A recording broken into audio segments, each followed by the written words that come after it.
नमस्कार, national film में आपका स्वागत है। मैं हूं कुमार। देखिए, अब इसरो ने एक ह्यूज अनाउंसमेंट किया है। इसरो के चेयरमैन वी नारायणन ने देश को बताया कि इसरो एक बहुत ही बड़ा और ह्यूज रॉकेट डेवलप कर रहा है। इस रॉकेट की ऊंचाई लगभग 40 मंजिला इमारत जितनी होगी और ये 75,000 केजी तक का पेलोड ले जा सकेगा। आप लोग को मालूम है, इसरो ने जो पहला रॉकेट डेवलप किया था SLV-3, उसकी पेलोड कैपेसिटी क्या थी? उसकी पेलोड कैपेसिटी थी सिर्फ 35 केजी। और अब इसरो 75,000 केजी कैपेसिटी वाला रॉकेट डेवलप कर रहा है। साथ ही भारत का जो पहला रॉकेट था SLV-3, उसकी लंबाई थी सिर्फ 22 मीटर। और अब इसरो जो नया रॉकेट डेवलप करने वाला है, इसकी लंबाई होगी 120 से लेकर 140 मीटर और यह दुनिया के कुछ सबसे बड़े रॉकेट्स में से एक होगा। बात करेंगे इसी रॉकेट की और अचानक से इसरो को इतने ह्यूज रॉकेट की जरूरत क्यों पड़ गई। लेकिन पहले सुनिए इसरो के चेयरमैन ने एग्जैक्टली क्या कहा। Next generation launcher, you know what is the capacity of the rocket?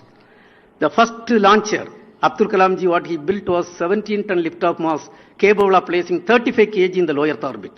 Today we are conceiving a rocket to place 75,000 kg in the low Earth orbit. 75,000 kg. The rocket is, I don't know in Hyderabad whether we are having 40-story building height.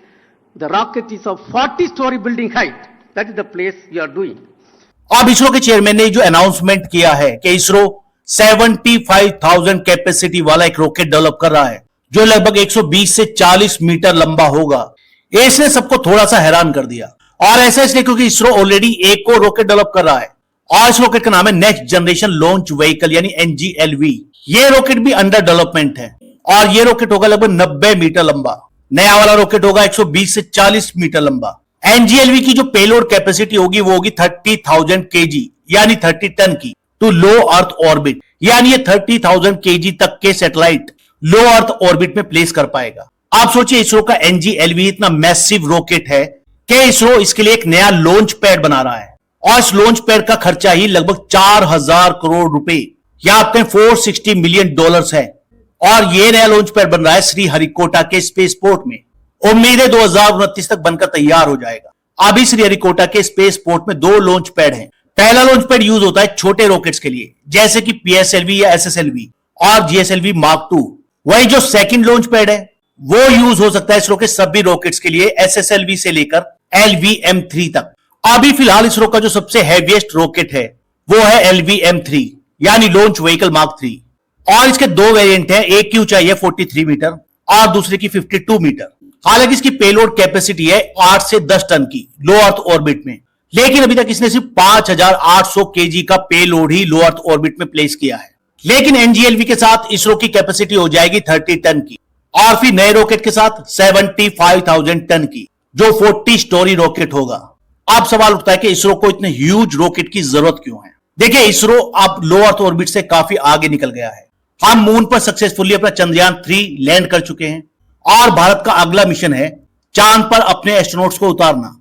और इसरो का कहना है कि भारतीय astronaut चांद पर 2040 में उतरेंगे और उसके बाद इसरो को मार्स पर भी जाना है। लेकिन आप लोग को याद होगा, जब इसरो ने Chandrayaan-3 लॉन्च किया था तो इसे लॉन्च किया गया था 14 जुलाई को और ये मून के ऑर्बिट में पहुंचा 5 अगस्त, यानी इसने लगभग 40 दिन लिए। जबकि USA का जो अपोलो मिशन था जो मून पर लैंड हुआ था वो मून तक सिर्फ 3 दिनों में ही पहुंच गया था, जबकि हमारा मून मिशन पहुंचा 40 दिनों में। और इसके पीछे एग्जैक्टली यही कारण था, क्योंकि भारत के इसरो के पास इतना हैवी रॉकेट नहीं था जो चंद्रयान को 3 दिनों में मून पर पहुंचा सके और इसलिए इसरो ने LVM-3 रॉकेट यूज किया था। लेकिन LVM-3 इतना स्ट्रॉन्ग नहीं था कि भारत के चंद्रयान मिशन को डायरेक्टली मून के पाथ पर भेज सके और इसलिए हमें वक्त ज्यादा लगा।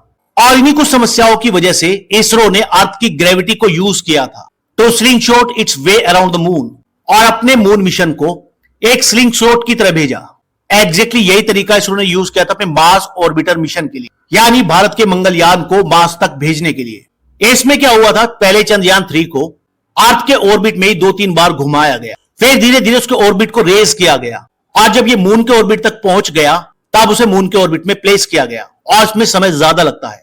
अब हालांकि यह तरीका फ्यूल एफिशिएंट तो है, साथ ही कॉस्ट इफेक्टिव भी, बट ये प्रोसेस काफी लंबा होता है और इसलिए Chandrayaan-3 को 40 दिन लगे थे, जबकि US के अपोलो मिशन को सिर्फ 3 दिन। और इसलिए इसरो को हैवीएस्ट रॉकेट चाहिए क्योंकि इसरो 2040 में भारतीय एस्ट्रोनॉट्स को मून पर लैंड कराने की प्लानिंग कर रहा है।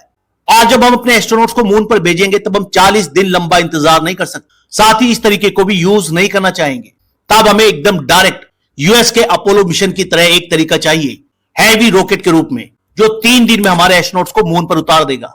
और सेम प्रॉब्लम आएगी भारत के मार्स मिशन में भी, क्योंकि अर्थ और मून की दूरी तो सिर्फ 3,84,000 किलोमीटर है, जबकि मार्स तो अर्थ से on an average 140 million miles है। और इसलिए इसरो को अब हैवी रॉकेट चाहिए। अब दुनिया के कुछ सबसे बड़े रॉकेट्स की भी बात कर लेते हैं। अमेरिका का सैटर्न 5 वर्ल्ड का सबसे पावरफुल रॉकेट माना जाता है और इसी से यूएस ने अपोलो मिशन लॉन्च किया था। इसकी पेलोड कैपेसिटी थी 1,18,000 किलो। सैटर्न 5 की लंबाई 111 मीटर। हालांकि इसको अपोलो मिशन के बाद रिटायर कर दिया गया। वहीं आपने रिसेंटली सुना होगा कि एलन मस्क की कंपनी स्पेस एक्स अपना स्टारशिप रॉकेट डेवलप कर रही है। इसकी कई डेवलपमेंट फ्लाइट भी हो चुकी है और उसकी पेलोड कैपेसिटी होगी 1 लाख से लेकर 1.5 लाख केजी तक।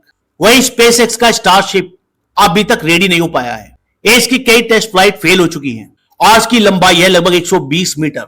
फिलहाल एलन मस्क की कंपनी स्पेस एक्स ऑपरेट करती है एक रॉकेट जिसका नाम है फॉल्कन और ये फिलहाल सबसे हैवी रॉकेट माना जाता है। इसकी कैपेसिटी है 63,000 kg to low earth orbit और इसकी ऊंचाई है 70 मीटर।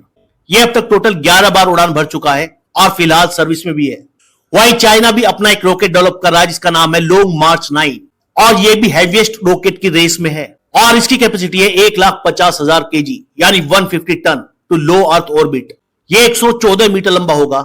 इसकी पहली फ्लाइट 2033 में होने की संभावनाएं हैं और अब इस लीग में भारत के इसरो का नाम भी जुड़ गया है। आप लोग इस पर क्या कहना है कमेंट जरूर करिएगा। फिलहाल इस वीडियो में इतना ही। नेक्स्ट वीडियो में जल्द मिलेंगे। धन्यवाद।